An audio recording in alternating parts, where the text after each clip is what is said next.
Hi there, this is savewith.crypto.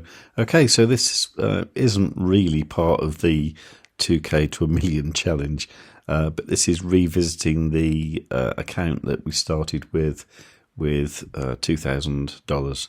And of course, like sadly today, it is like way down, and the total worth seems to be $498, which is not good, is it really? But that's the way crypto's gone, unfortunately. The first thing I'm going to do, because I haven't touched this for a long time.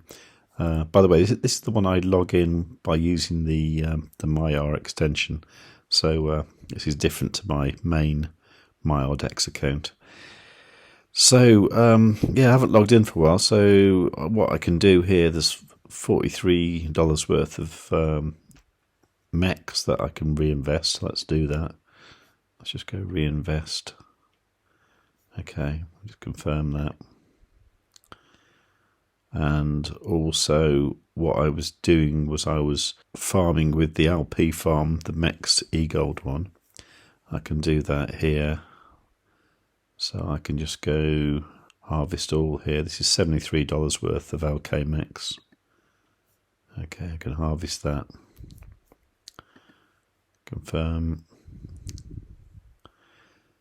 And then I can have a look at the meta staking, but I don't think it's going to be very exciting. So here it's just the ride. I mean, it's $3.87 worth. Let's have it anyway.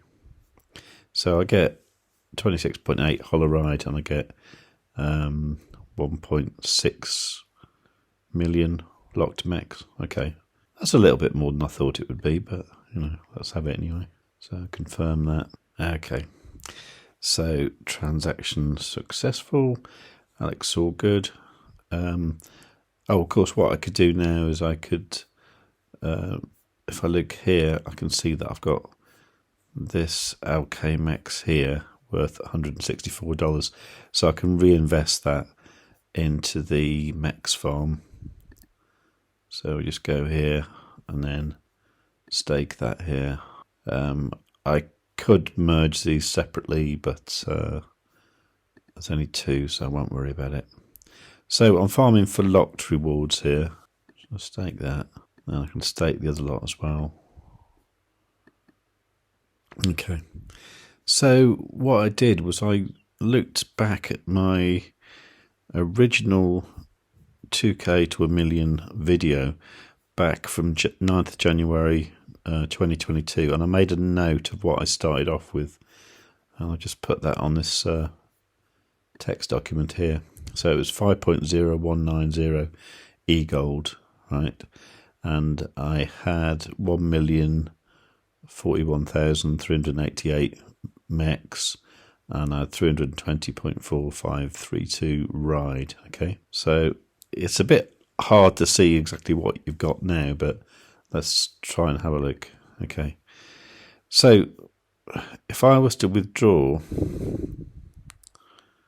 from here, okay,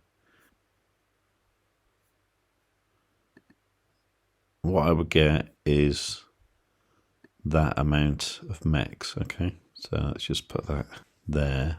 If I was to withdraw from this farm here, so I'd get this amount of eGold MEX LP. Okay, this is where it gets complicated. Let's just move that to there. Yeah, so just to tidy up my document a little bit. So January 2022 I had that, and now I've got this. Okay, the 1.2682. A better way to write that would be to write that. Okay, and then I need to look at the meta staking of the ride. So here, so you see, if I was to unstake this, I'd get this 10.48 back, and then an extra 0.999. So that,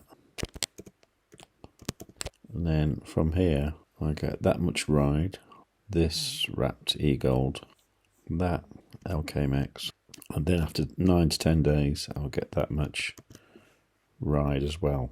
Okay, now just to clarify, that the reason there's all them lots of little bits of ride is because the ride's in the meta staking, and you see what you have here, you have the staked ride that you put into the meta staking, which, once again, I'll show you. When you unstake that, you get Holoride now, and you get Holoride in 9 to 10 days, so you get that. Then also you've got the meta staked ride, okay? So this amount was a tiny amount. This is just the amount that has been reinvested. Now the meta staked ride is the larger amount. This was like $79 worth, you see. And if you were to unstake that, that's when you get the larger 570 amount. And then you also get Ride, Wrapped eGold, and Locked MEX now, and then you get the rest of the Holoride later on. So that's worth bearing in mind with the meta staking. It's a better deal than you think it is if you didn't think it was good. Don't get meta staking confused with meta bonding. Right, meta staking is really cool. Okay, so there's that to think of. So what I've done, I've put everything back in this text file. So January 2022, I had this amount of eGold, this amount of MEX, that amount of Ride, this amount of LK MEX, and now in October I have less eGold. I had 5 eGold there, and I've now got 3.02 eGold. However, I've got I had 1 million MEX there. I've now got 1.6 million MEX. I had 320.4 Ride. I've now got 581 Ride. I had 0 LK MEX when I started, and now I've got whatever that is, 6.6 million LK MEX. Now, the only way I can think of working out if this was all worthwhile is to look at the increase with the prices as if the prices hadn't changed. So what I'm going to do is look at the prices, say on the, 1st of January 2022. So we'll do that on arda.run. Okay.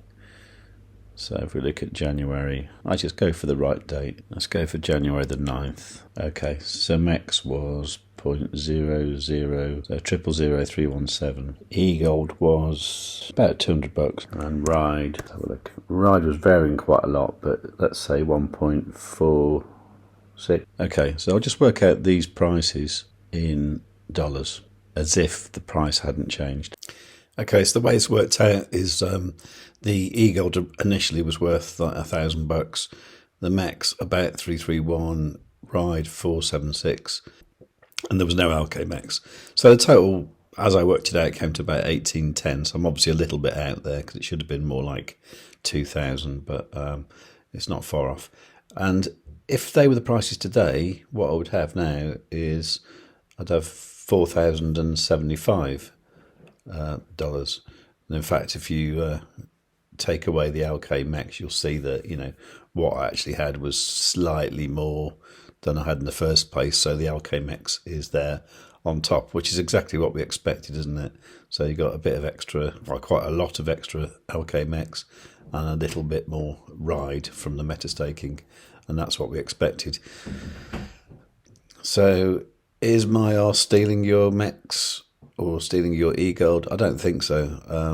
I think the problem is the price of MEX relative to eGold went down much more than the price of eGold did. So today it's very hard to compare exactly what's happened, but you get the idea that because the MEX have gone down a lot in value, the extra 620,000 MEX you've got doesn't seem very impressive, and obviously the losing 2 eGold seems very unimpressive as well. But you have got the LK MEX that you didn't have before. Now, this is what we're going to have to sort of think about, is like, in the future, will that have been worth doing? I think the way you have to think about this is the liquidity pair you have, for example, like eGold and MEX. You really have to believe in both of them. You can't just be doing LP farming just for the hell of it with random coins. You need to believe in the future of both of them. So, do you believe in the future of MEX? A lot of people don't. A lot of people say it has no utility, doesn't do anything. But the DEX wouldn't work without it. Now, the problem I have is does anyone actually use the DEX as a DEX other than for farming? And I think at the moment, probably not particularly. I mean, I use it to swap eGold into other things, but it's always because I want to do stuff on the DEX. The only exception possibly being that at the moment I want to get hold of ZoidPay, so I'm using the DEX to get the ZoidPay. But that's about it, really. So there is a lot to think about. I mean, I've got a lot of money tied up in the Maiar DEX. Overall, I'm not worried. It's obviously down a lot from when I started, which was actually November last year, which is a bit sad. But you know, I'm still glad I did it. I'm pretty sure in the long run, I'm going to be very happy that I did that. In fact, I started making this video last night, and you know, it was $498 was what the total challenge account was worth.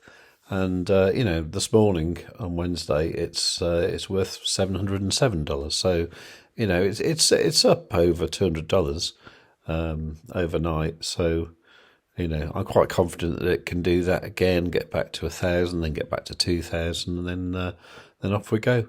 So yeah, so I think the issue is you need to look into impermanent loss and actually realise that impermanent loss is only a loss when you withdraw, and hopefully by the time you've done that, you've actually earned a lot more by the yield farming.